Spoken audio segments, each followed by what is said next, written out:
Good evening. My name is John Carr, and I'm director of the Initiative on Catholic Social Thought and Public Life here at Georgetown. Welcome to Georgetown. Welcome to the initiative for this, I think, very important, very timely, and I hope very encouraging discussion. It's been a busy fall for the initiative. As many of you know, we've had a series of intense discussions on clerical sexual abuse and the need for lay leadership to address destructive clericalism and the evil that's been done. We just recently had a session on faith in the faithful in the midterm elections, and we also had a gathering of our Latino leadership group on the canonization of Oscar Romero, and a Salt and Light gathering of young leaders here in Washington around the issues of the sexual abuse crisis. But tonight, the conversation is on overcoming polarization. The title is sort of bleak, Overcoming Polarization in a Broken Church and Nation. I think, as I said, I think this will be an encouraging conversation in a discouraging time. We are a broken church in a couple ways. We've been broken by the evil, the hurt, the loss of trust that comes with the sexual abuse crisis. We're also broken by the ecclesial factions, which divide our family of faith.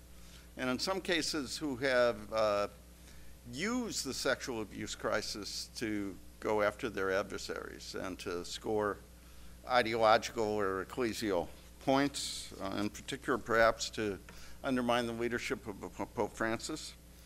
We're also a divided nation. The election showed us a lot. Some may be happy, some may be unhappy, but what is clear is we're more divided than united, pulled apart by bitter polarization and leadership that seems incapable of telling the truth or working to advance the common good.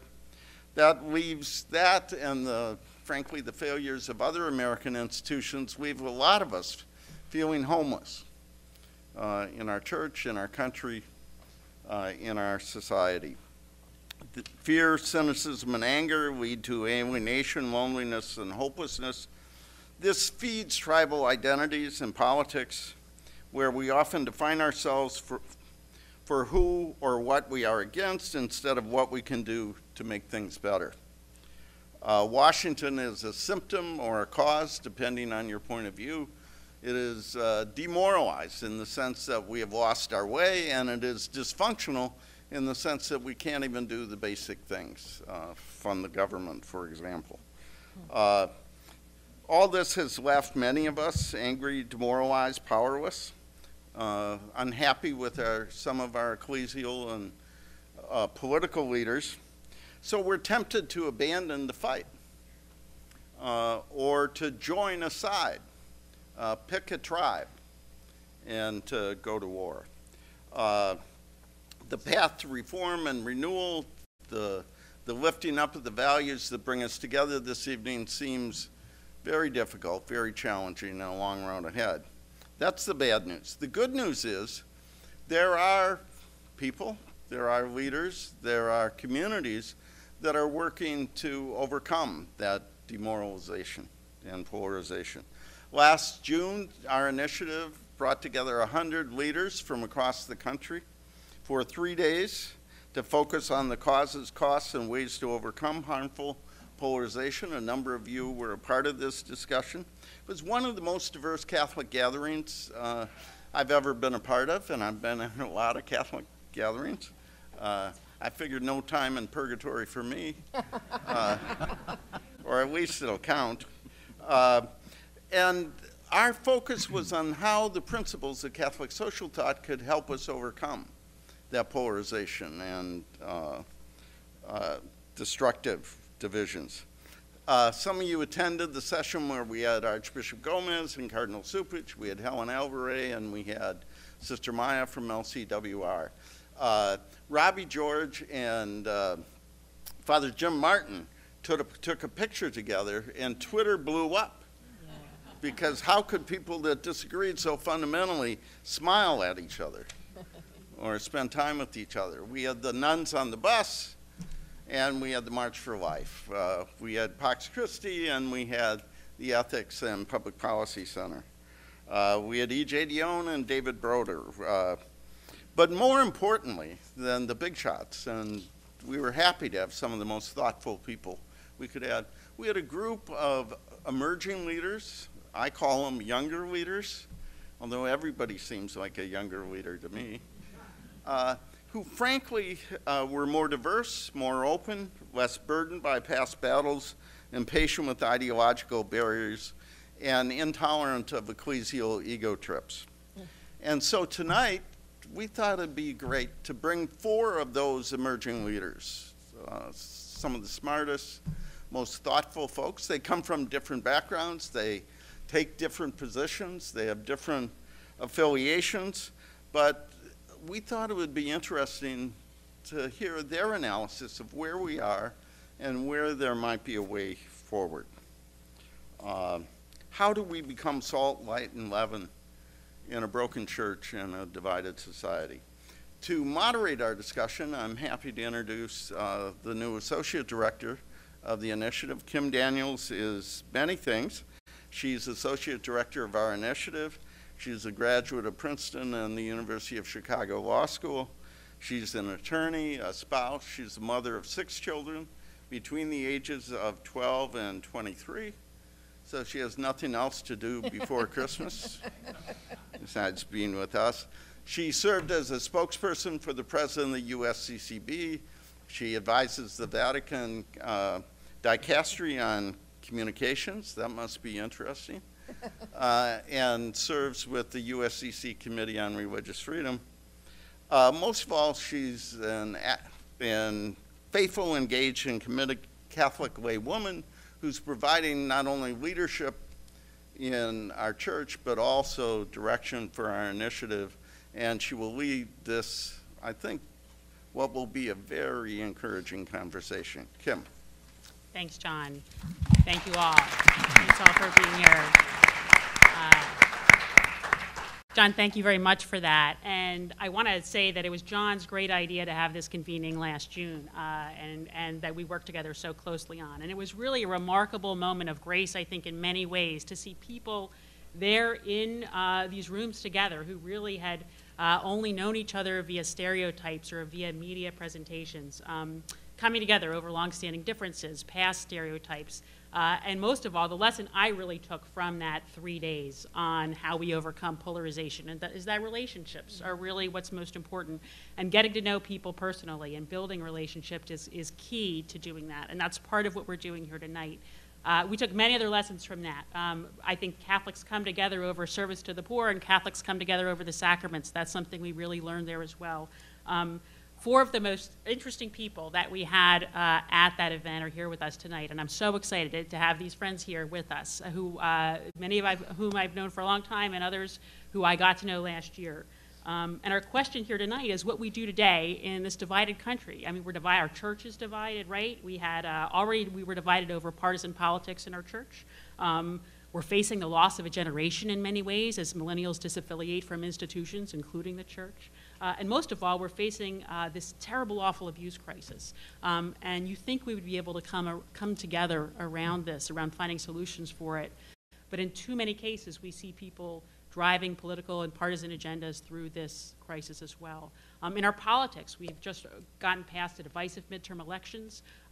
We have, on the one hand, a president who demonizes his opponents, and on the other hand, a group of people who find that they finally have someone who's challenging a system that doesn't work for them. And of course, right now, we're mourning the loss of President George Bush, and his example of dignity and civility in politics is something that I think we should all reflect on here tonight as well. So I'm looking forward to our conversation. And I want to start off with my good friend, John Gehring. First of all, John is here under difficult circumstances, as some of you may know.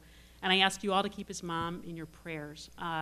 He has spoken about the fact that his mom is ill publicly and has really turned that into a moment of grace for many of us. And so we're just grateful that you can be here with us tonight, John. John is Catholic Program Director at Faith and Public Life and a contributing editor at Commonweal. And he and I got to know each other just after Jorge Bergoglio became Pope Francis. And as with so many things, through John Carr and this initiative.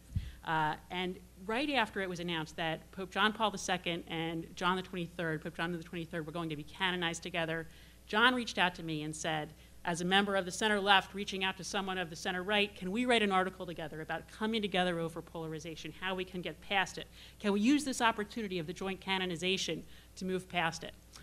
So John, clearly our lucid prose and our strong arguments worked and set American Catholics on a path to unity and peace, love, and happiness, and all is right.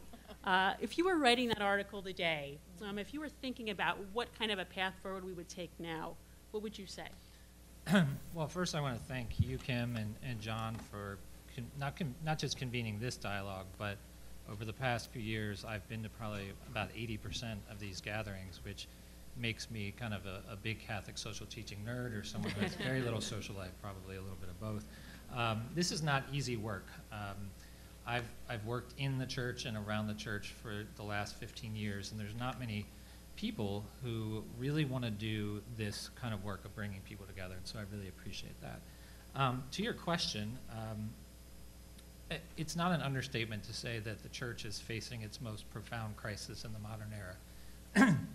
And, you know, certainly in that kind of context, any sort of division between Catholic right and Catholic left, sort of infighting. You know, when Pope Francis was elected and he gave the speech to the cardinals before he was elected, that famous speech sort of won the cardinals over, he talked about a church that turns inward on itself and grows sick.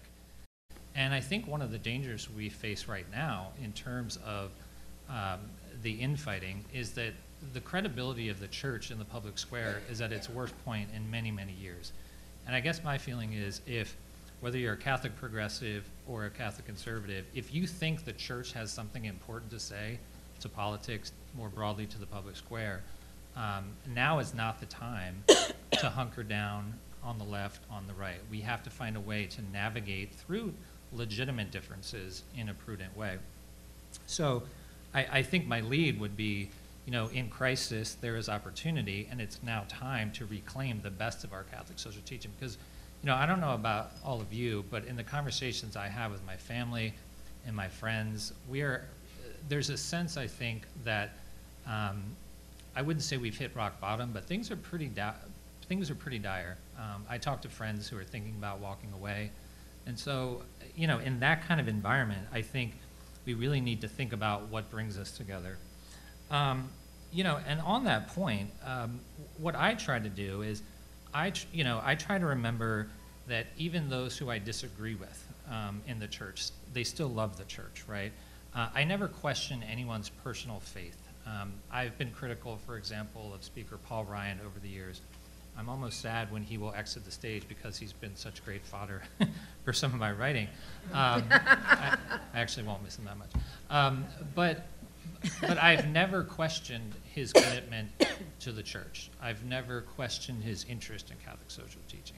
So I think keeping in mind that we can love the church, we all love the church, but we have different paths forward. I also try to seek out, and I don't do this enough, opportunities to engage Catholics who are more conservative than myself. Kim mentioned our op-ed. So I think trying to do that is really important. I also think we have a framework, we have a vocabulary and a tradition as Catholics that can be helpful at this moment. You know, we're a church of both and, not a church of either or. We believe in subsidiarity and solidarity, and they have to work together. We believe in personal rights, but also communal responsibilities. We believe in protecting the unborn and the undocumented for the same reason. We believe in the balance between the role of markets and government. And so we have a philosophical tradition, we have a theological tradition, we have a social tradition that really really empowers us. And they're tools, and I don't think many communities have those tools. So I take hope in that. And to John's point in the introduction, I appreciate the use of the word emerging leaders in this panel because it makes me feel much younger than I actually am. But I do see a new generation of Catholics who want to put some of the bitter fights of the past behind. That doesn't mean that disagreement is a bad thing. I'm actually, as a writer and a commentator, I think disagreement is fine, but I think there's a difference between sort of a toxic factionalism, which is what John was talking about in the introduction, and legitimate, respectful theological difference. The Pope Francis says, you know, legitimate, respectful debate helps pastoral thought grow. But what you see on Twitter and other social media forums isn't that, and I think that's what we have to grapple with. Thanks, John. All of you, I've known Elise for a long time. Elise is in the early innings of a remarkable career in the church. She has been an advisor to bishops and to leaders of Catholic institutions like Catholic University. She's the founding executive director of the Given Institute, which helps equip and inspire young women to become leaders in our church and in society. I got to know her as at the very beginning of her career when she was a religion teacher for my older daughters at our wonderful high school, Georgetown Visitation, right over there. And I have to say, just a funny story, one of those daughters called me earlier today and said, "Mom, did you know Miss Italiano is going to be on a panel at Georgetown tonight?" And I was like, yeah, I did. I kind of knew that. I'm going to be at that panel too. And they were like, okay, whatever. Miss Italiano's going to be there. That's the exciting thing. Much beloved teacher. At least last year at the convening, you very memorably talked about your generation being let out in spiritual body bags from the church. How do your peers think of the abuse crisis in their relationship to the church? What do you think they're reacting to now, and how has that changed or not? Yeah, thanks. About 6 months ago when we gathered, no one was really forecasting the Summer of Sorrows, as it had been called. When I was invited to speak at the convening, I talked about my peers who are characterized by the sociologist at Notre Dame, Christian Smith. He talks about us being in emerging adulthood. There's now a decade between college graduation and any meaningful vocational commitment or professional clarity. Our generation came of age which was me, or after 9/11. There was a crisis of meaning. The economy was in recession. Job market has been unstable for us. There are the highest rates of anxiety, depression, suicide, and loneliness reported in recent history. Civic engagement by my peers is down. We seem to be really apathetic. And we're distrustful of institutions where the church is one of them, but anything from the institution of marriage to civic participation and institutions, even Little League baseball participation is down. So my peers aren't putting their kids in Little League. And so there's sort of this retreat to sort of indoors, which is happening. And so that was all happening, this sort of crisis and search for identity and community and purpose. The church should be able to provide that to my generation in spades, and yet we've seen the effect of polarization on their hope and commitments. At that convening, I shared there's sort of two groups of people we might pay attention to in terms of young people and their relationship to polarization. The first is the disaffiliated, who really aren't paying attention to our Twitter fights or our encyclicals in the least. They don't care, they've left. Anecdotally, I spent the summer in Philadelphia, and the Inquirer had, some of the harshest, just really clarifying and stark reports on the sex abuse crisis, particularly in Pennsylvania. And I can't tell you how many of my high school friends there I was reconvening with, or cousins, just didn't care. It's sort of old news to them, even though for me it was like this wound that was now festering and really stark. And the other group is young Catholic leaders. And I stand by what I said in June, and that we saw, as John Carr mentioned, instead of the first response to the sex abuse crisis being about victims, shamefully it's taken the mainstream media to keep victims in the forefront and in our minds. It was this sort of turn towards ecclesial infighting, utilizing, characterizing people as pharisaical or breaking down bad, presenting bad theology as the source of this problem. And for young leaders, this is completely, we don't know who to turn to in terms of someone to emulate or to find a way forward. So it hasn't gotten much better in that regard since June. The one source of hope, or what should have been a hope, was the synod in Rome on young people, the faith, and vocational discernment. This was to be a real opportunity for bishops to sit with young people and listen to their concerns, not as they would have them be or project what they would be, but as they are. There were some sources of hope I gleaned from that. But the church really, I mean, was doing this against the backdrop of a loss of credibility, a loss of consistency. You know, it proclaims this beautiful, coherent truth about marriage and the family, sexuality, and like, what do we have to hold up, right? This was a really a fractured witness.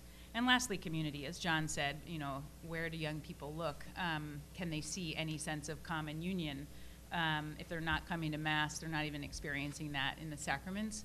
And this apathy is driving them to sort of lessen their engagement with the poor. And so what characteristically young people should be identifying with Catholicism, you know, the Eucharist, the poor, Jesus Christ, they're not experiencing. So I don't know if that paints a picture.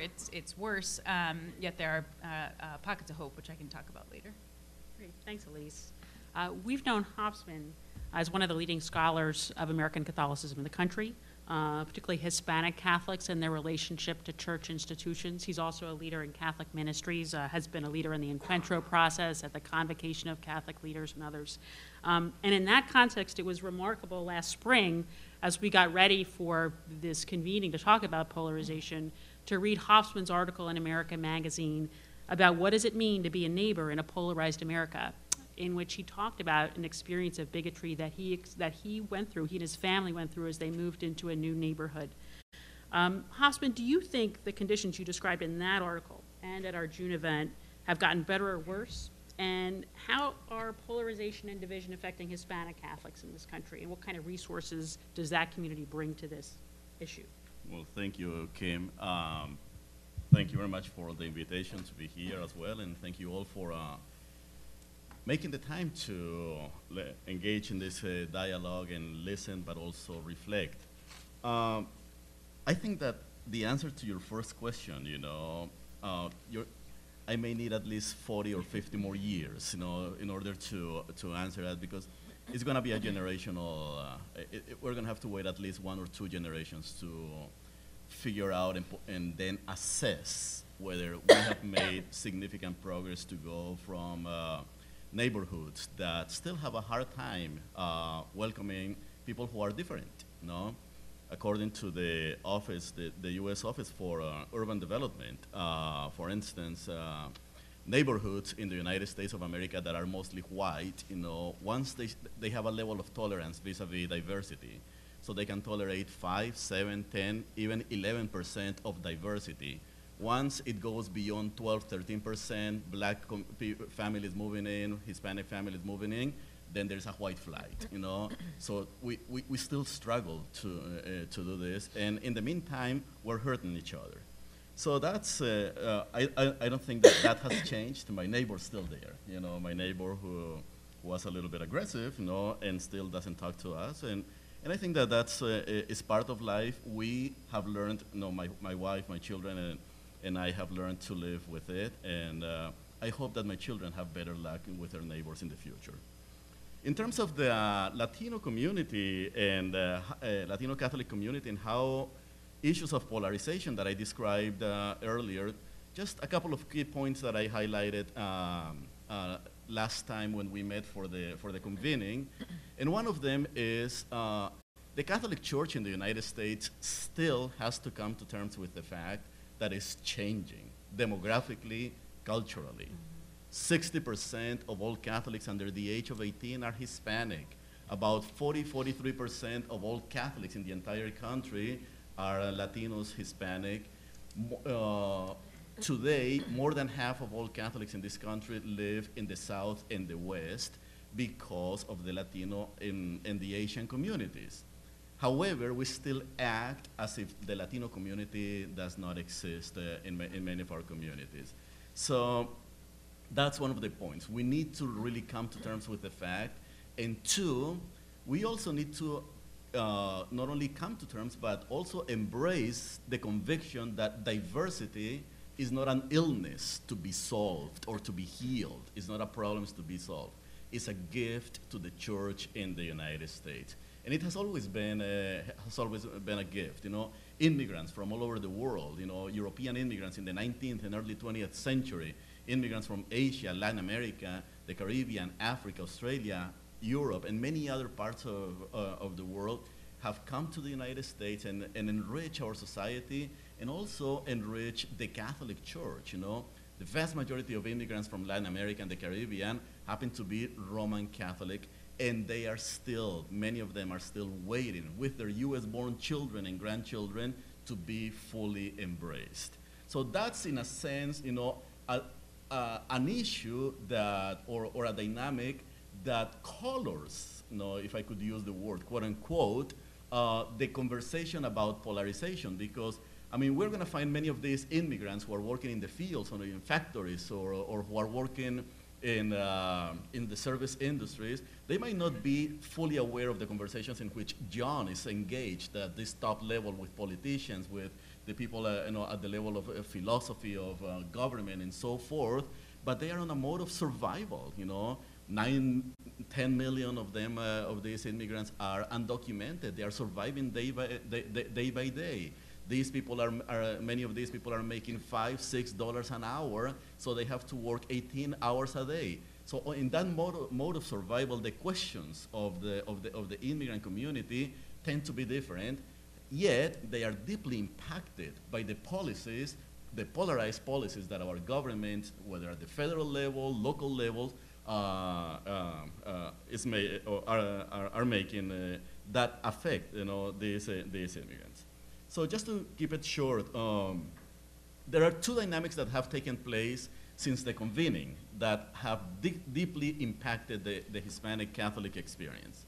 One of them has to do with the several immigration dynamics that, it's unbelievable, but in the last 6 months, a lot has happened. One of them is the separation of children, of immigrants from their parents, and being sent into camps, into these detention centers that, it breaks my heart to see parents being separated from their children. I have 2 children. I could not fathom just the idea of the government or someone else taking my children away, and many of these children sometimes are not even reunited with their parents. But that's one part of the equation. Let's not forget that about 50 to 60,000 children have arrived in the United States unaccompanied, without their parents, and many of them actually get lost through the border. They get lost through the system. So that continues to affect and impact the Latino community. We also have the caravan from Latin America, from Central America, and how it has been politicized and is being used on all sides of the aisle, to advance and score political points. And we continue to talk about a wall, and demonizing immigrants, demonizing Latin America, and so forth. And what's painful during these 6 months is that it's getting worse, unfortunately, and the Latino, and these dynamics are actually engendering an anti-Hispanic, anti-Latino sentiment in neighborhoods and organizations and even churches. And that is, the Catholic Church needs to respond institutionally, but not only institutionally, also at the level of family lives, at the level of neighborhoods, at the level of communities. But on the positive side, in this past September, we came to the summit of what's called the 5th National Encuentro of Hispanic Latino Ministry. More than 300,000 people were consulted over a period of 2 years. The vast majority Hispanics, more than 150 dioceses in this country participated. Close to 3,000 parishes were part of this. And it was an opportunity for the Latino community, the Latino Catholic community in this country, to express, to lift their voices, and not only tell people and tell the Catholic Church and tell our society, aquí estamos, aquí nos quedamos, We are here and we are going to stay here because this is our society, this is our country, and this is our church. And that's what the Latino community, and especially the young people, it was exciting to see young people expressing their voices.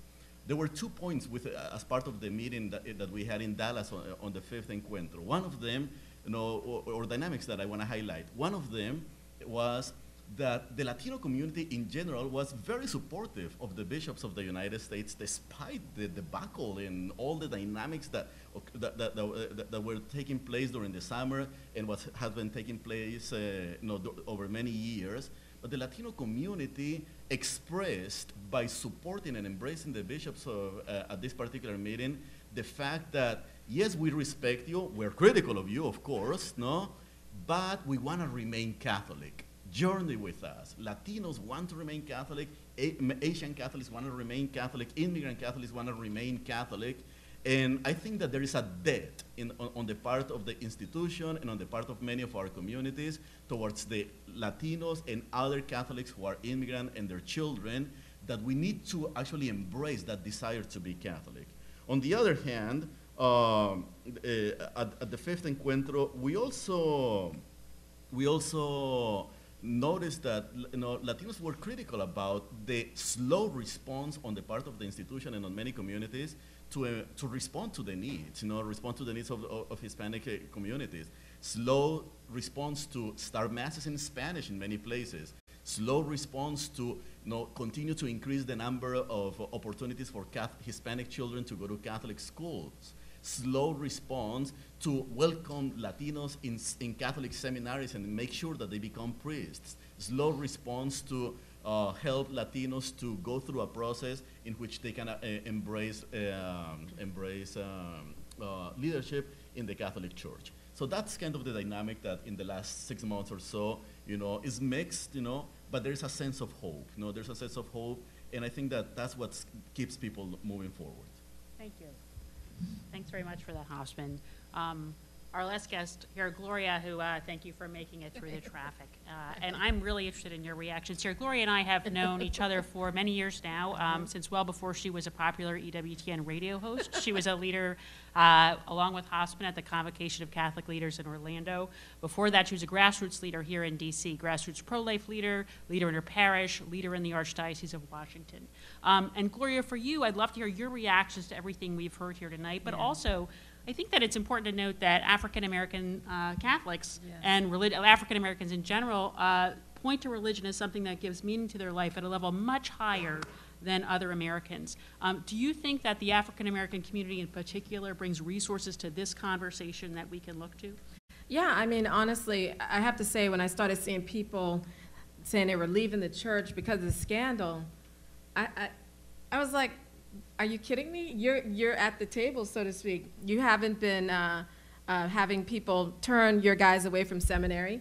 You haven't, I mean, if you talk about the black experience in the United States and then look at it within the church, I'm like, I'm staying. I know what my people went through. This is not going to drive me away. Plus the fact that we all believe that Jesus is truly present in the Eucharist, so I'm not leaving. So I was really surprised to see how quickly people cut bait and ran.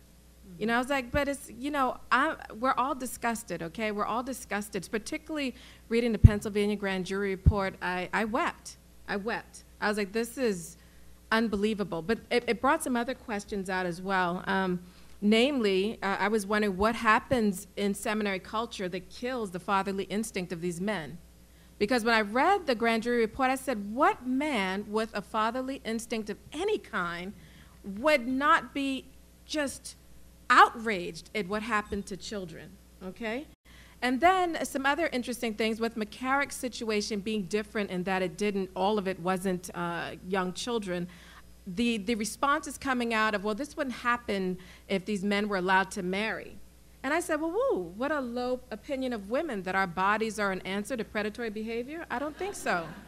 I think it was, and it opened again for me what I think are some blind spots in the church, in the discussion around sex, around women, around equality, being strongly pro-life. I still think that our biggest problem, and I still see it reflected even in the discussing of the sexual abuse crisis and solutions for it, I still see it being very male-oriented.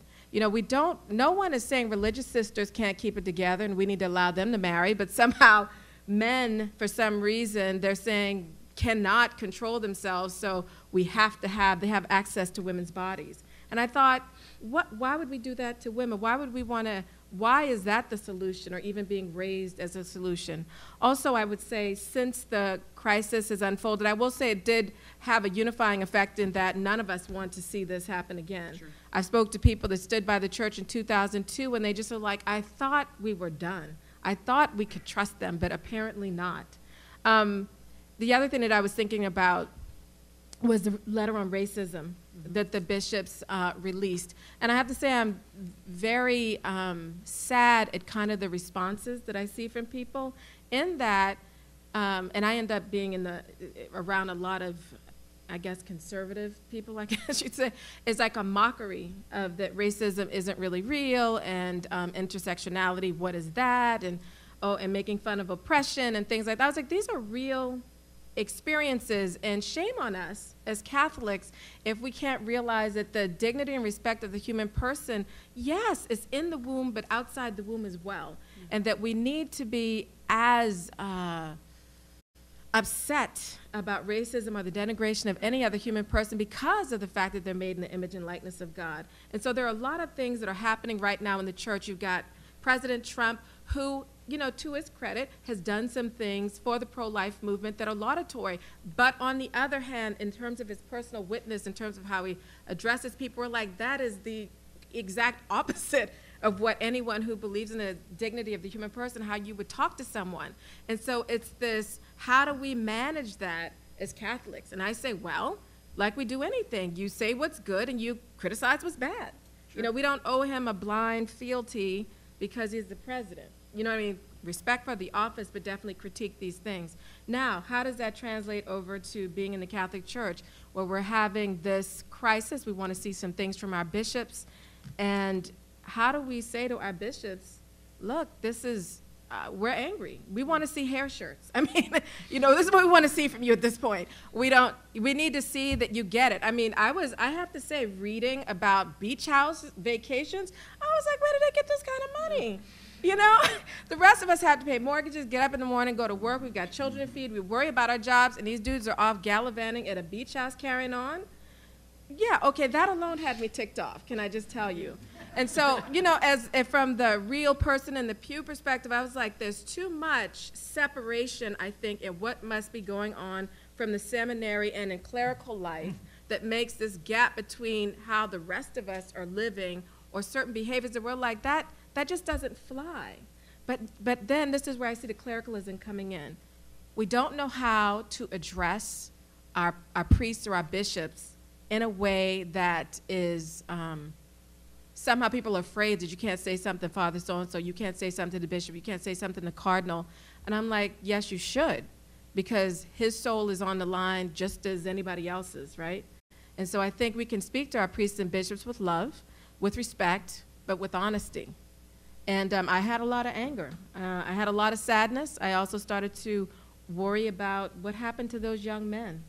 Those young men that were victimized, and then also what happened to those families? How many mothers and fathers like, I'm not sending my kid to the seminary because you can't be trusted?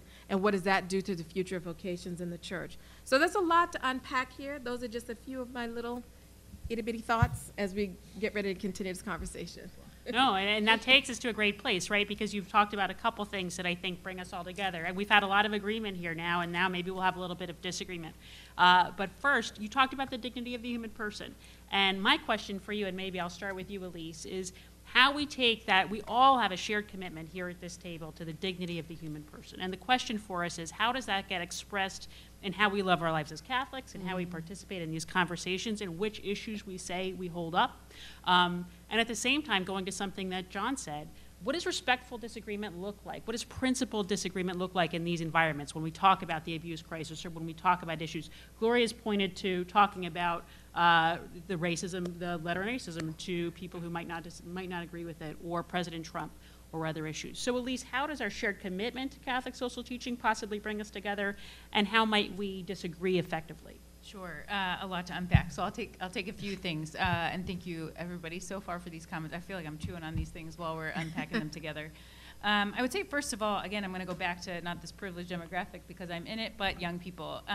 It is not unusual. I see a couple of people in the audience working on projects that are similar to this, to raise up voices of young people who commit to the consistency, a consistent life ethic across the board, the full embrace of Catholic social teaching. And I think I've talked about Catholic social teaching with my parents, and through no fault of their own, kind of are scratching their heads. What does that mean? Just to give a brief plug to an article, there was a brief mention of Bishop Robert Barron, who's the auxiliary bishop of Los Angeles, and his sort of, in the Wall Street Journal, And the columnist or the reporter asked him a question about, what would a political party look like with full embrace of Catholic social teaching? And I think young people get behind that. It's markets governed by morality. It's a commitment to the environment. It's opposition to abortion, euthanasia, capital punishment, racism. And so I'm held up by young people, many of whom are on these on Twitter and social media, who do embrace them in sort of theory and then also in their action and activism and through their prayer.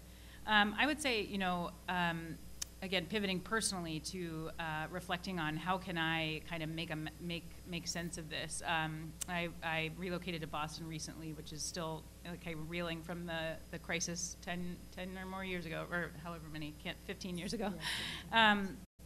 And I've been reflecting. I was talking to a friend, and I said, I don't subscribe to a local newspaper. I haven't read my parish bulletin or the Archdiocesan website, or I don't know anything going on in my local Catholic charities. All I'm reading is national news about the Pope. These are sort of, when I talk about separation of leaders from their people, I don't even know who my neighbors are. And so the commitment to subsidiarity, my friend and I decided to embrace really strongly, to say I need to know who my neighbor is. Because even if my neighbor, in my apartment or in my parish and I might have ecclesial differences or political differences or different preferences for things, if they're hurting, I'm hurting and I'm able to help. But on a global scale, or when you spend sort of disproportionate time on Twitter or reading commentary, it kind of creates, the more and more time I think I've experienced personally, I'll just say this, I'll localize it myself, the more time I spend in these arenas kind of getting frustrated at these massive problems, the angrier I am, and I can't displace that anger anywhere. So the other thing, a religious sister I was working with said, the amount of time you're spending on Twitter, you should double the amount of time in front of the Blessed Sacrament. So I was like, okay, maybe that'll be helpful. But at the same time, really, do I know my neighbors? What kind of neighbor am I? That's sort of the principle Christ asked, and I think would be a good sort of North Star for us moving forward. And that I think leads to a question I have for you, Hosman, which is how do we get to know our neighbors when we don't? Diversity is a gift. And you've had issues in your own neighborhood. How do you get to know your neighbors when you don't share superficial things in common? And can our Catholic social teaching be some sort of commonality in our neighbors in getting to know other people and lead us to certain behaviors? I think that this is precisely the kind of work that parishes should be doing, should be helping parishioners to do. We should be empowering people in our different communities and our different groups, to go out and reach out to neighbors. My own parish, for instance, we have an exercise in which we actually visit families door to door. We do door-to-door evangelization, and we get to meet people whom we have never seen, people who actually have lived in the same neighborhood for many years, and they don't even know that church, 2 blocks from there, is the Roman Catholic Church. So it's going out. I think that Pope Francis has been inviting us to look at evangelization, to look at how we live our Christian faith as a church en salida, a church that goes out. We cannot retreat. I don't believe in those proposals. That invite people, let's go and retreat into our corner so we can be the super Catholics, the super Christians. And I think that the gospel is about go out and present the beauty of what we have and share it, And but at the same time, I think that, we have to be honest. We are human beings, and we all have our own prejudices. And racism is real, classism is real, and not liking another people or another person is real, and we all have some of that, But I think that what we don't have is we lack the spaces to actually, have these conversations in a safe way and say, I actually, want to talk about some of these dynamics, and then let me tell you my story. Let me tell you more about myself. I know about this parish here, as a matter of fact, it's in Philadelphia. Sister Sonia Abbey, one of my former students, she was ministering in this bilingual parish, bicultural, English-speaking, Spanish-speaking, but the parishioners never talked to one another. They didn't engage each other. They didn't integrate. They didn't share. So she asked me one day, what can we do in order to do that? And I said, I don't know, sister, just, I guess that the least you can do is find a space to tell their stories. And she did. She invited people from both communities, and they began telling their own stories. After they did that for several weeks, the community began to integrate. They began to do things for one another and to learn, because Catholic social teaching was Catholic social teaching at the end of the day. It's just simply the realization that we all are human beings, that we all share in this humanity, and that we all share in this dignity, that sometimes we struggle, that we have a lot of gifts, but we need to affirm those gifts in one another, regardless of the color of our skin, regardless of our social situation, regardless of our immigrant realities. So true, and I think that I'm always struck by the fact that one of the ways we can get past polarization is by personal, face-to-face relationship, as you say. You two are very active on social media, both of you, and maybe we can answer this question together. And I'm always struck by how brave you are and how you stand up for what you believe in. And yet, on social media, we're removed from the people we talk to, and sometimes we can be in sharp exchanges, or sometimes the places we work can be in sharp exchanges or not witness quite as well to the truth. How do you disagree in a principled fashion? How have you, or those around you, contributed to polarization, and how have you been affected by it yourself? What can we take from that lesson on social media? And John, after this, we'll go to questions. Let's just hear from these two. I was tempted to tweet my response. Well, I mean, one, Twitter is incredibly addictive. I'm on it all the time, partly because as a journalist and writer and commentator, you have to be there. And, you know, I like the back and forth, and I think there's something good about that. It gets ugly, but honestly, I just sort of ignore the people who it's clear they just want to have, you know, ad hominem attacks. There's folks that I will engage with who I disagree with, and we'll go back and forth. And it's civil, it's legitimate, it's good, it's intellectual, you know, discourse. I think, look, there's a lot of bishops on Twitter. I think we have to be there. It's the public square. It's where not just young people are, it's where journalists are. If we're not there, we're not articulating our voice. We're not uplifting our teaching. We're not challenging sort of the mores, you know, the popular culture mores of individualism and commercialism. I think we have to be there. I want to make a broader point. I'm always fascinated by the church's voice in public life and politics. And to Gloria's point, the racial justice pastoral letter, you know, I'm sure many of you know back in the 80s, the bishops put out 2 major pastoral letters on economic justice, nuclear weapons. You know, that was covered on the front page of Time magazine. The Reagan administration was nervous about it, responded. I was at the bishop's meeting in Baltimore. The racial justice pastoral letter was easily voted up, but no one cared because everything was focused on the abuse crisis. And so, again, this crisis of legitimacy, not only in terms of predatory behavior toward young people and others, but the crisis of credibility in terms of the church's voice in public life is significant. Back to Twitter for a minute. I want to actually challenge some bishops too, because, and not just bishops, but priests. I've seen very divisive rhetoric on Twitter from bishops and clergy who, you know, are snarkier than I would have expected. I mean, I'm a lay Catholic pundit, analyst, journalist from the left. That's part of the game for me. A bishop is supposed to be a sign of unity. Priests are supposed to be signs of unity. And honestly, like, you don't see that all the time. I mean, there's great bishops on Twitter, and there's great, you know, priests who are out there on Twitter. But I'm surprised at some of the snarkiness and harumphing and things that should be behind closed doors. And so I think if we're going to talk about civility, if we're going to talk about coming together, we also have to, I mean, we have to talk about that as well, because that's reality. Let's see. In terms of Twitter, Facebook, all that stuff, I try to understand the idea. Like, if I think something is a corrupt ideology, I'll say why and explain it on Twitter, and I'm willing to engage in somebody else to help me understand why I know I'm missing it. Or if somebody asks me why I call myself pro-life, and why I say something else is pro-abortion, I'll engage in that and explain. And if you ask me a question, I've got a reason behind what I say.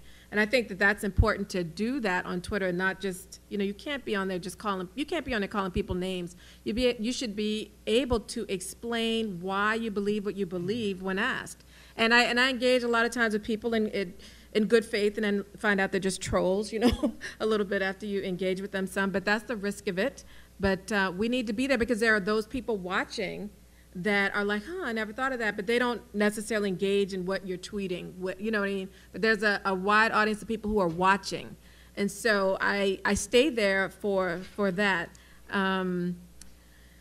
It is a sad thing to me that the racism piece somehow does not get talked about. Shootings of unarmed black people not getting talked about. Very sad to me to see people say, well, if you just comply, if somebody's sitting in their car and saying, oh, yes, I have a concealed carry, and you're getting conflicting directions from a police officer and you shoot a man to death, to see people who are normally so caring about life, somehow there's a block when it comes to black people and perceived criminality.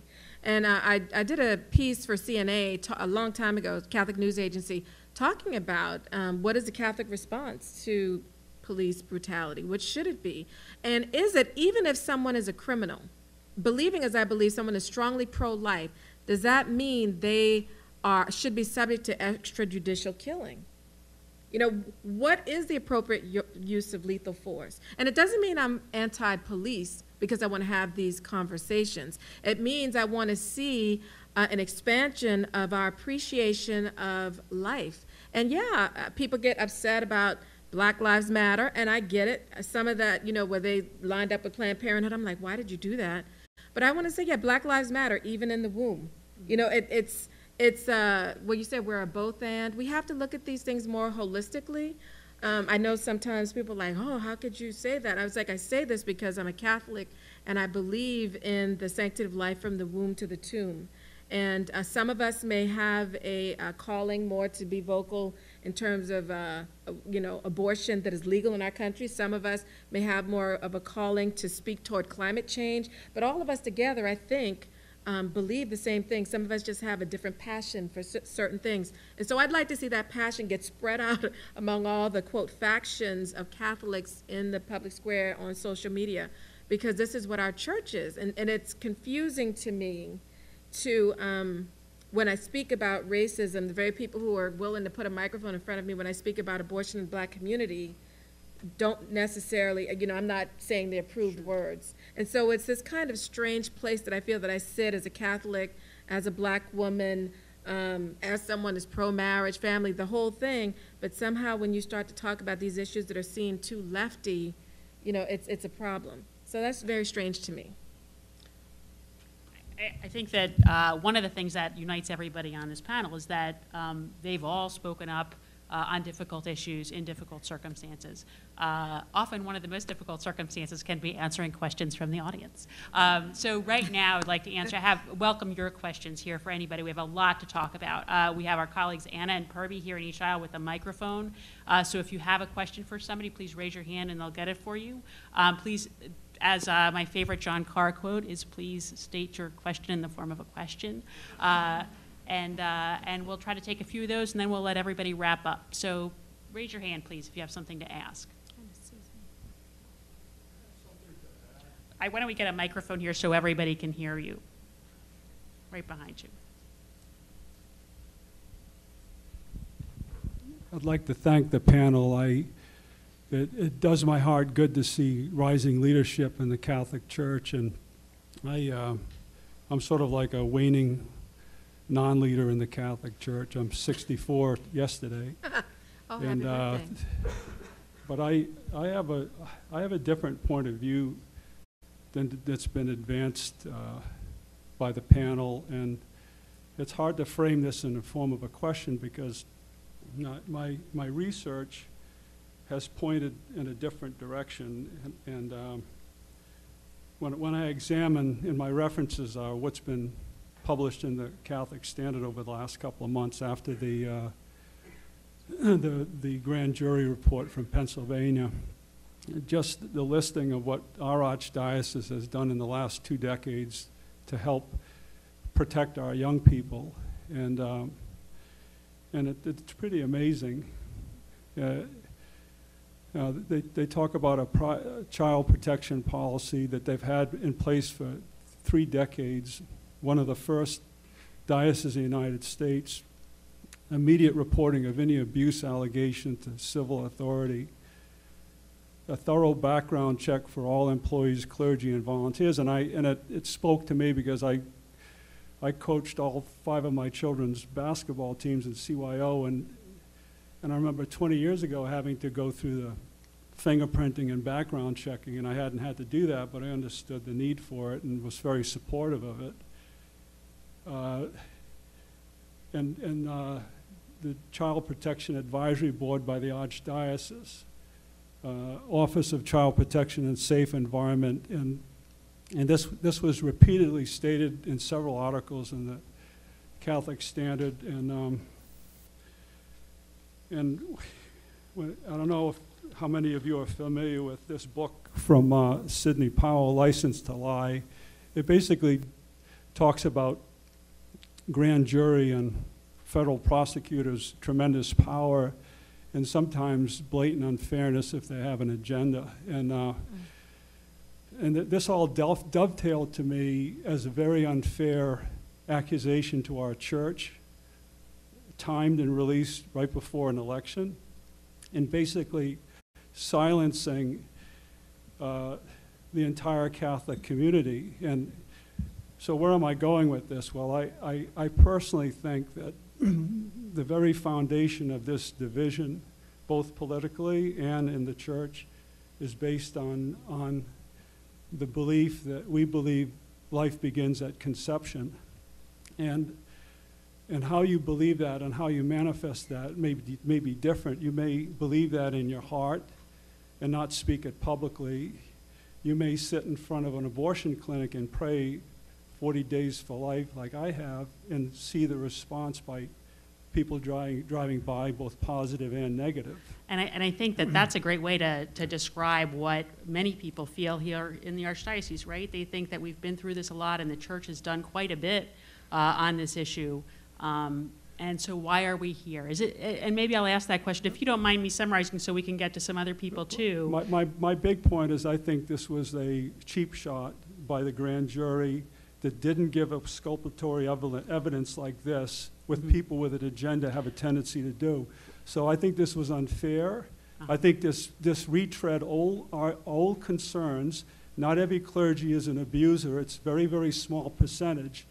Can I just ask you real quickly, do you mind? Because I think that that's a great way to put it. If we say to ourselves, there's a lot of good that the church has done on this issue, and we've been leaders on it. And so let's focus on that and not let's slam our leadership. And so so I guess let me ask you guys this, and thank you very much for your question, sir. If we're talking about the abuse crisis, how do we hold our leaders to account? And at the same time say, what can the Catholic Church offer on this issue? Like, is there a path forward for what we've learned from our crisis that we can offer to the community? Does anybody, one of you, want to take that? I'm happy to just speak from experience. I had the pleasure of serving, as Kim said, alongside of a bishop across the river in Arlington for several years. And one thing that didn't get reported in the press, which I was sad about, and it wouldn't because it's pastoral, is that many of those bishops, the first thing they did when the grand jury report came out, and the reports about Cardinal McCarrick were coming out, the first thing I guarantee any of them did, because I lived through this, was to call their small group of victims, survivors, together and minister to them. Anytime a credible allegation or a possible allegation came forward in the diocese, I sat with the bishop and we were in a meeting with people, making sure they were taken care of. So we should be commending the bishops who did that, and it wouldn't be right to say, I mean, that's not going to get press, right?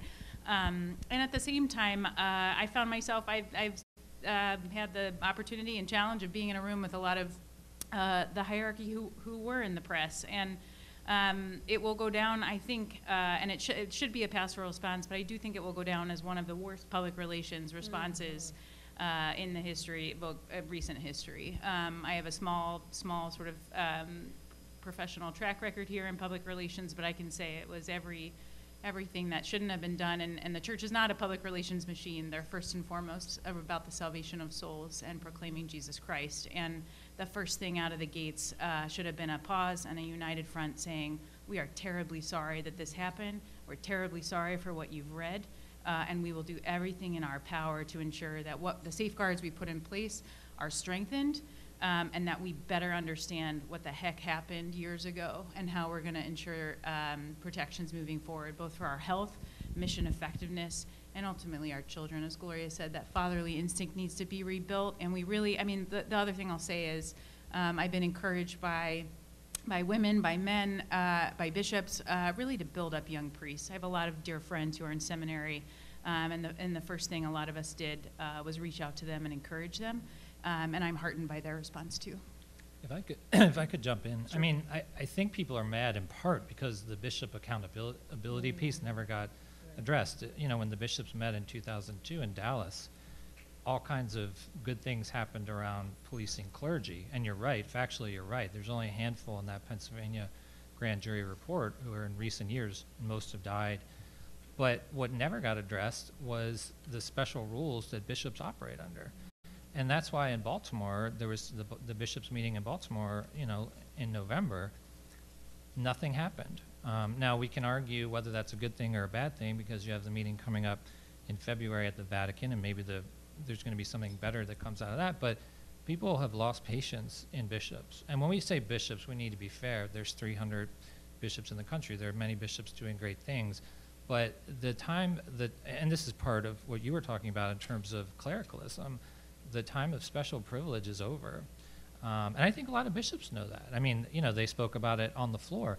I think what's also frustrating for many of us, watching some of the comments on the floor at the bishops' conference, there's still, I think there's still bishops pointing fingers at the secular society, you know, wanting to demonize gay priests. All of this came up when the reality is this is not so much a crisis of this is not about sex. This is about power and abuse of power and a toxic clerical culture, and that needs to be addressed. And that's what Pope Francis has been talking about again and again. So factually, you're right in terms of clergy, but the big missing link for 16 years or longer has been bishop accountability. Anna?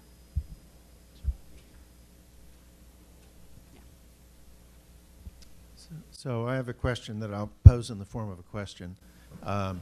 If we are at or near the end of a, say, 3-decade period of imprisoning people for multiple relatively small crimes or multiple drug crimes and so forth, has the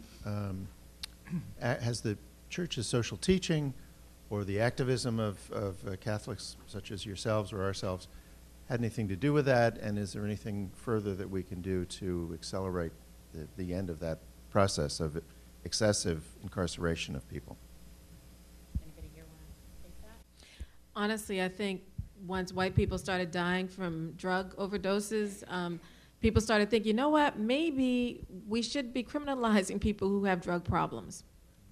I honestly think once it started to hit more of white America, seeing what had devastated black America with crack and stuff like that in the 80s, it gave a very different perspective on how we should treat criminals.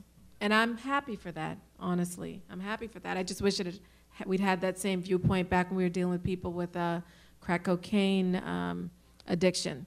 So I think it's the lived experience of a greater part of white America that really has led to maybe some of the being able to hear some of the people talking about the death penalty and unfair juries and things like that, and also maybe thinking of alternate ways to deal with people with drug problems, not incarceration, but maybe getting treatment, lessening some of the drug penalty crimes, things like that. So I think that's what opened it up to a different viewpoint, because you can only see what you can see. You know, before it was a lot of demonizing people who had drug problems. They're violent, they're trash, they're criminals. But then we started seeing people overdosing in middle America.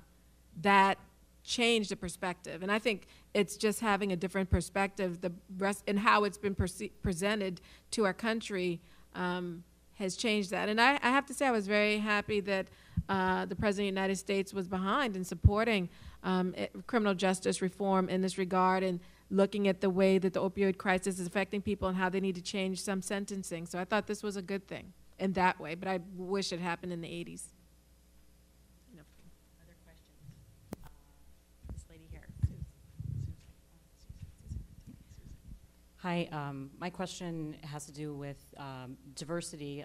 Professor Ospino, you mentioned that diversity is a gift in the church, and you also mentioned some very interesting statistics about the makeup of the church today. I think you said that 40% of Catholics in the United States are Hispanic, if I recall correctly, and that percentage goes up to 60 amongst young people, and yet there is a resistance or in many Catholic communities to that diverse,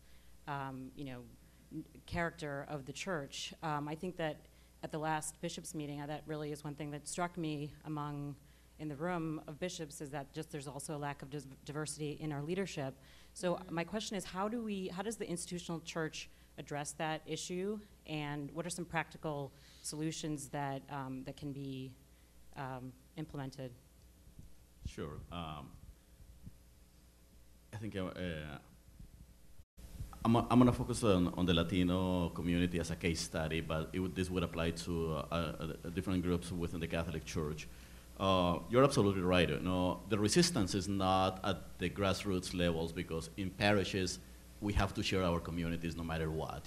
So you got communities that you may have English-speaking, Spanish-speaking, Vietnamese-speaking Catholics, all sharing the same community. Sometimes we got African-American Catholics sharing the parish with the Latino community. So there isn't much of a choice at the parish level. The resistance is at the level of decision making.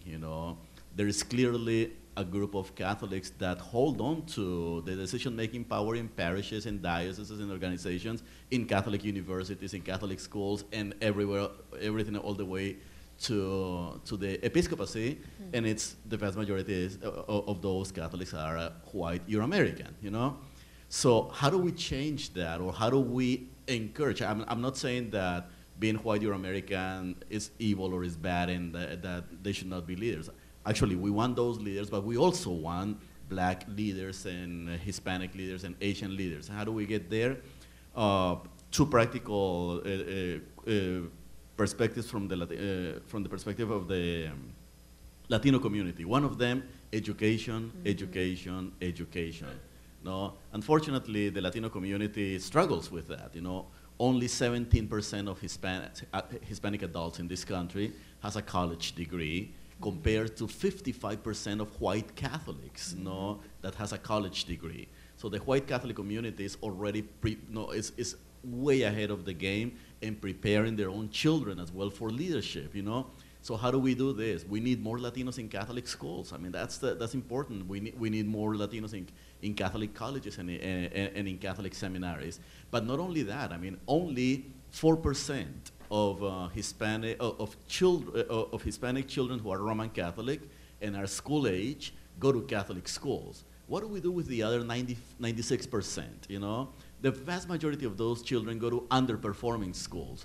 So I want to see a movement on the part of the Catholic Church, beginning with our bishops, to transform the quality of education in public schools, and that would affect not only Latinos but many other groups. And two, my other practical strategy is, let's have these conversations beginning with at the parish level. We need to have them publicly. This is not the problem of the Latino community alone or one particular group. This is a dynamic that should affect everybody in the Catholic Church. Let me just say something. One, just as by way of example, if we want to have more vocations and things like that from people of color, I think it does start with the shepherd, right? And I had an experience of going to Mobile, Alabama in the last few months, and the Archbishop there, Archbishop Thomas, I'm going to mess his last name up, so I'm not going to say it.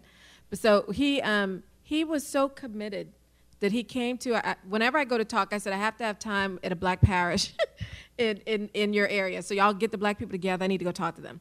And so he was like, okay, you mind if I come and say a mass before you go talk to the folks? And I was like, please. Do you know at the mass he says to the community, I want vocations from this community. I want black priests. I cannot tell you what that did to the people in the pews. I can't tell you what it did to the priests right there listening. To hear that from the shepherd, that's what needs to happen. It needs to be, because it's also an example to those people who don't think we should have priests of color. That the shepherd is saying, no, this is what I want. I want this from your community. I want these vocations, and I'm here because of that. We need more of that. Now, I'd also say, Ospino, I'm wondering, what do you think about, what do they call it, when we get money from the government for schools, the school choice? The school choice, yeah. What do you think? That's great, absolutely. That's great. And vouchers, we need them. Vouchers, Absolutely. okay. Absolutely. All right. Yep. It's a great example of real leadership. We'll have one more question here, and then I think we're going to give the panelists a chance to wrap up. Anna, back in the back. Okay, last question. So yeah, thank you being a panel. I was just wondering if there's any guidance for clergy as to how to speak about political polarization, or anything to the laity about how they should feel about or view or act towards those with different political beliefs. If not, do you think anything like that would be useful? And how would the church organize itself to make any of those documents or guidance? John, do you have any thoughts on that? Well, I mean, every 4 years, the bishops put out something called Faithful Citizenship, which is, you know, a very thoughtful reflection on Catholic participation in public life and civic life. The problem is no one reads it. And I don't say that to be snarky. It's just, and I think the bishops understand this, they need to find ways to get that out. In terms of I think you're asking in terms of resources for bishops and clergy to use. I mean, I think our own tradition, again, has those tools in terms of, you know, the common good, prudence, rights and responsibilities. I think we need to rediscover that anew. I think we need to revive. I think one of Pope Francis' greatest gifts of the church has been the revival of the consistent ethic of life, which after the death of Cardinal Bernardine, I think sort of went underground for a while and has been revived, and that's still very contested. So I think our own tradition is there. I think we have to rediscover it. I think, again, the Pope, when the Pope talks about reform and renewal, he's talking about going to the roots of radical Christian discipleship. So I think we have in our tradition a path through a lot of this mess, but it's about rediscovering it. If I can just be facetious a little bit, but I have 4 books that I would recommend to start with, you know? And and their names are Mark, Luke, Matthew, and John. You know, I think that honestly, if we start with you know, the Gospels, I mean, it really puzzles me when ideology and politics, you know, precede the Gospel at the moment of making decisions in favor of, you know, things that are just, that are true, that are beautiful. So let's start with the Gospels. That's what Pope Francis is inviting us to do. I think that's exactly right, and someone we haven't talked about a lot tonight is Pope Francis. As we wrap it up, I'd love to get your thoughts on how Pope Francis is unifying us, how perhaps he's facing challenges right now in that regard, and how you think as lay leaders we can be moving us past a place of division in the church and our society of a place of division by focusing on Catholic social teaching. And Elisa, maybe when I start with you. Sure. I think, I mean, personally, I've been really well, I've been grateful to the initiative here. Pope Francis comes up probably in every other panel I think John's doing, and so we have a lot of opportunities for those of us who are around to talk about him. And he's a figure about which many people have a lot of opinions, but he's consistently inconsistent in provoking us, which I think has been a wonderful thing for me, and has opened up a lot of conversations with people I otherwise would not have had.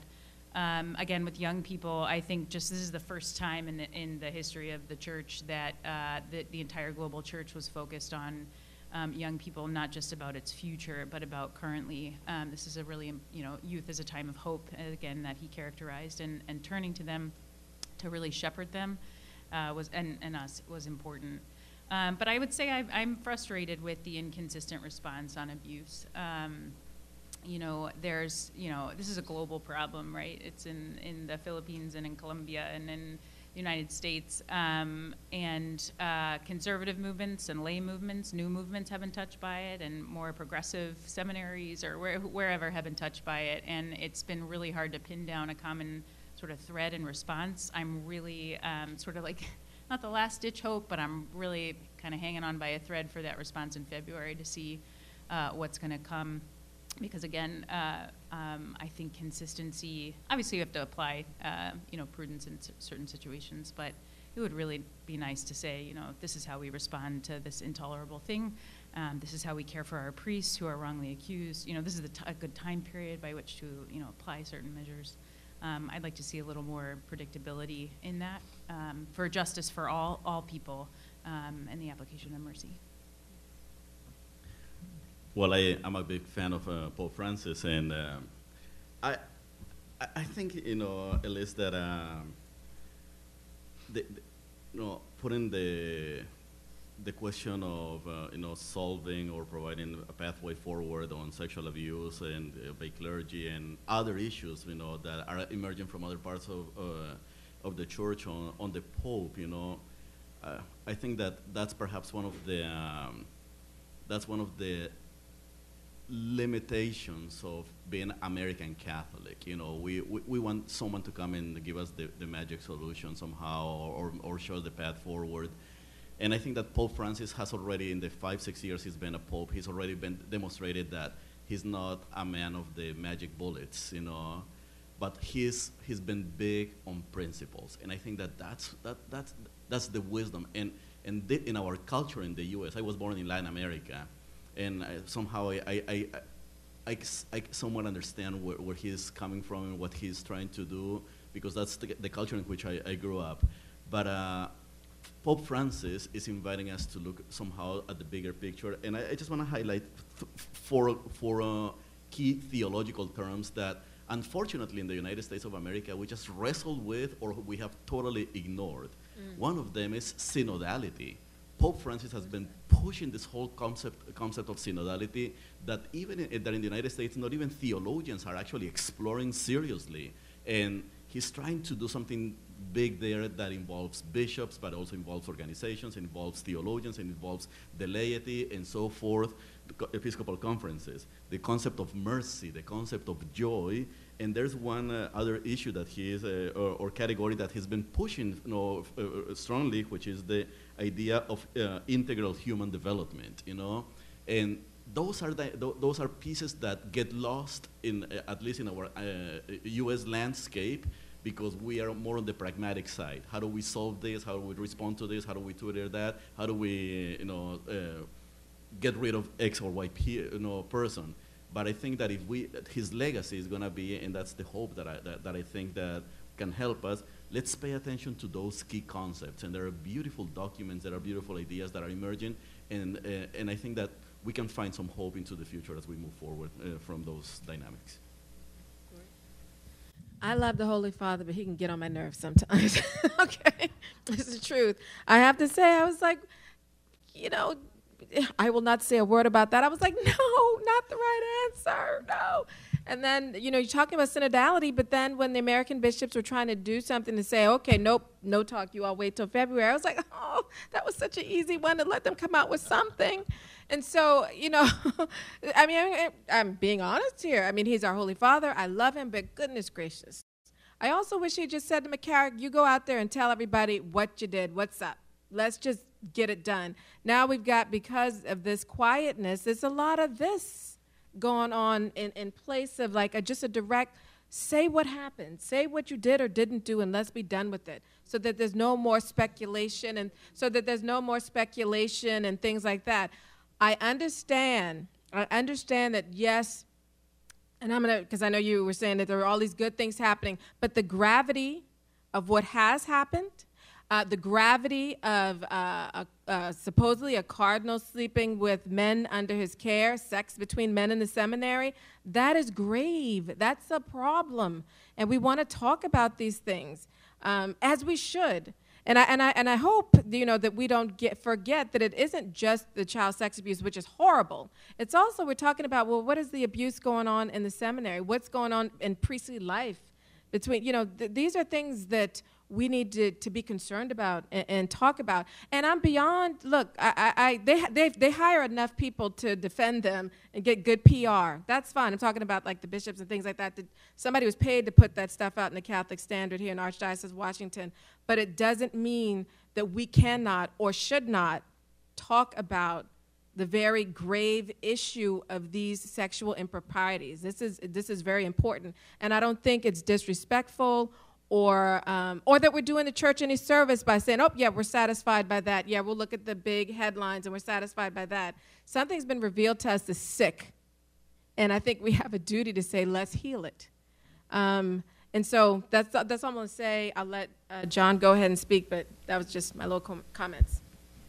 In terms of big picture with Pope Francis, I think he's been one of the greatest spiritual leaders of the past century in terms of being able to communicate a complex tradition in a way that reaches people's hearts. I mean, Pope Benedict spoke to our mind. I think Pope Francis speaks to our heart.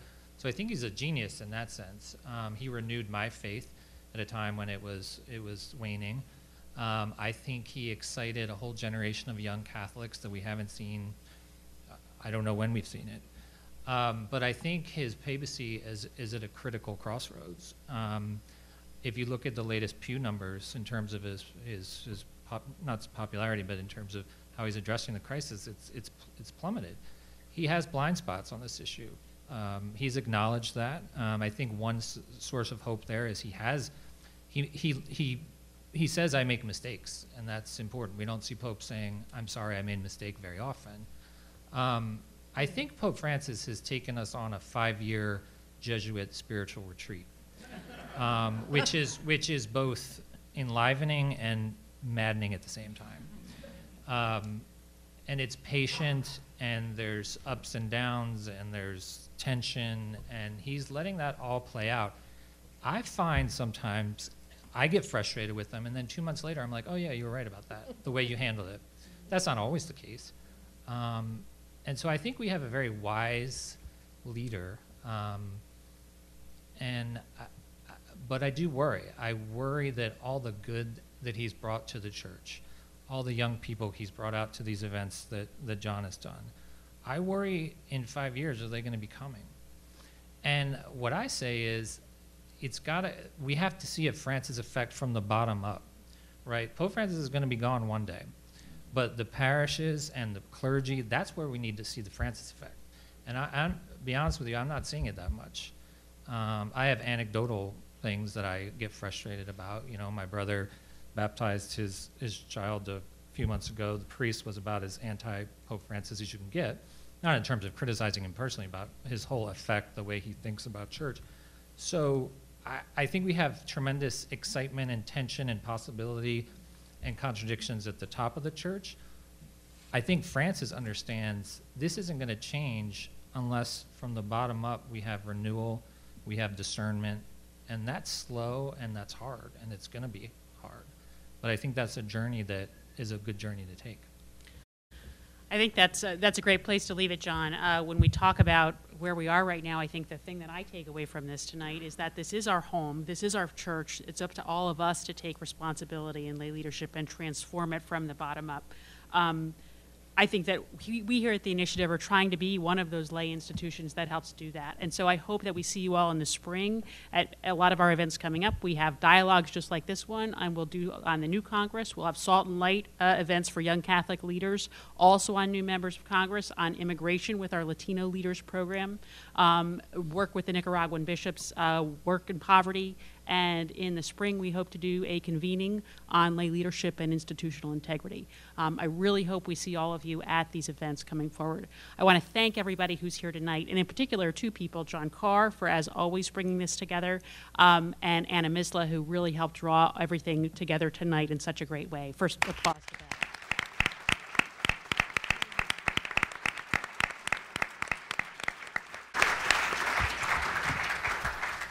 I secondly want to thank my friends and our fellow panelists here. I think that they did such a great job and opened up many avenues for conversation. I hope you all help us take the conversation forward. We have a reception upstairs. If you go up the stairs to your right, as you see that, we'll have our colleagues helping drive the way there, show you the way there. But please, let's thank them now with applause, and please come join us and thank them there as well.